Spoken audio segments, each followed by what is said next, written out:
concept of program design. And there's a lot of misinformation out there on program design because people are all trying to stamp their name on it. And what happens is a lot of people miss the very basic premise of what it is to develop a person, an athlete themselves, from a start to a finish. One is tempo, okay? There's something that I'm seeing that's making me pretty crazy, and it's the idea that when you choose a tempo for an exercise, or maybe you read it, or maybe someone told it to you, or maybe it was scribbled on a piece of paper that you found in the bathroom, and for some reason since that day, that fucking tempo has been the tempo that is used for that exercise, period. Okay? And the thing that's making me crazy is tempo is just but one variable that can be manipulated to achieve success in a person's performance. You know, there are still a lot of schools of thought out there that believe that tempo is just a secondary existence and it's not really a necessary aspect of program design. I personally disagree, but I can see their point, because to them, I think they see what I'm seeing, and it's too many people becoming gridlocked in their program design because of what they think they understand. I'll give you an example before I carry on. A couple years ago, I'd written a program as an example for somebody, and it was an external rotation of the shoulder, and I put 40x0. The reason I put 40x0? Who gives a fuck? Okay? The reality is I could have put 3010, I could have put 4010, I could have put 30x to the 15th power. The problem is that too many people see that number and instantly start to associate it with some higher meaning. And their argument was, well, I saw it written 4010 and that's how all external rotation should be done. Really? All external rotation is a 4010? Would you tell them to use a 4010 for a snatch?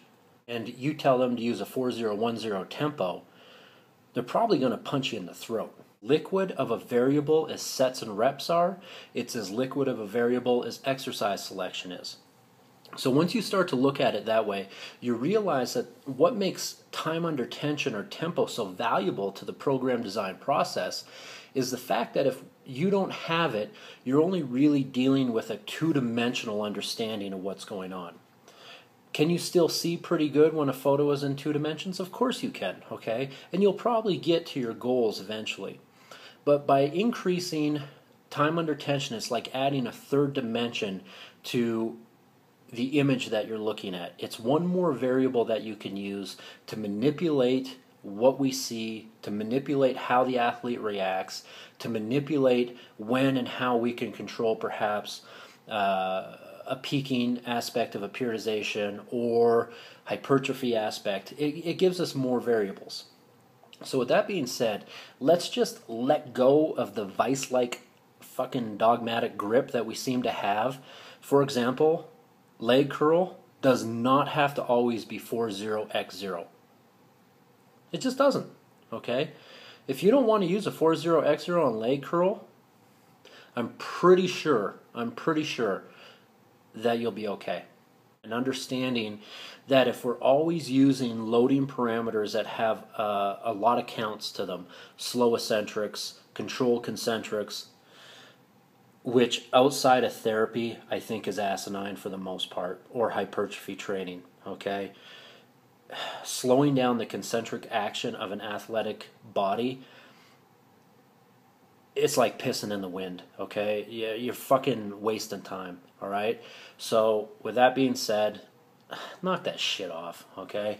So what we want to do is we want to start with time under tensions that are greater earlier in the season, but time under tension needs to decrease as we get to the end of the season, okay? And I'm not talking by cutting it down to 10 sets of 1 at a 10-0x0. That may even be way too significant of a time under tension at the end of the season. I'm talking 2-0x0s, 1-0x0s. You need to start getting to the world where sometimes at the end of the season when I'm programming for an elite athlete, I take all the tempos right out of the workout. And they'll ask, they'll be like, where are the tempos in this workout? And I'm like, the tempo is on you. I want execution or repetition at the percentage. And what that does is it takes the brakes off. the very basics of program design, and this is where people are falling down a little bit. The very, very basics of program design is that in the end, you simply lower volume from where you began. Okay? That's the very basics. You want to start with a greater amount of work and finish with a lower amount of work. So in the beginning, your volume is always high, and in the end, it's always low, relative to what your goals are. Okay? Obviously, the volume for a triathlete is significantly different than that of a shot putter. Okay? Also, inversely to volume, you always start with less intensity in the beginning. Okay? And remember, intensity isn't fucking gusto, okay? Intensity is a mathematical percentage of what you're capable of doing. That's it, okay? So we start with a lower percentage of our maximal effort, and we try to end at a higher percentage of our maximal effort as we get closer to competition. Layman's terms, start weak, finish strong, okay? It's that simple. I would like to see increased volume parameters in the earlier part of the year and increased intensity parameters in the later part of the year. Okay? And remember, they're always inversely related, but at some point during that program design, there's going to be a hell block. And what is hell block? Okay? Hell block isn't, the worst part of prison. Hell block is when you have a bunch of athletes training, and it's that period of the year where intensity is on an escalation and volume is declining, but volume hasn't declined to the point where it's easy peasy. You're at that point where volume and intensity intersect, and when they intersect at that 50-50 point where one is starting to become the dominant factor of training and the other is becoming subordinate, is going to be grueling hard work. Okay? Keep that shit in mind. A lot of people, when they do their program design, they never stop to think about charting where their volume is in total tonnage per annual cycle, and they don't stop to think about intensity progressions in their program design. But there's going to come a point where that training volume intersects with training intensity, and that's where you're going to have the increased likelihood of injury, and you're going to have increased likelihood of breakdown of athletes. Be more progressive. If you got a shorter training block, use 72, 75, 77, 80% jumps. There's nothing wrong with micro jumping intensity of a 1RM. All right, so that's my rant. Hopefully it helps.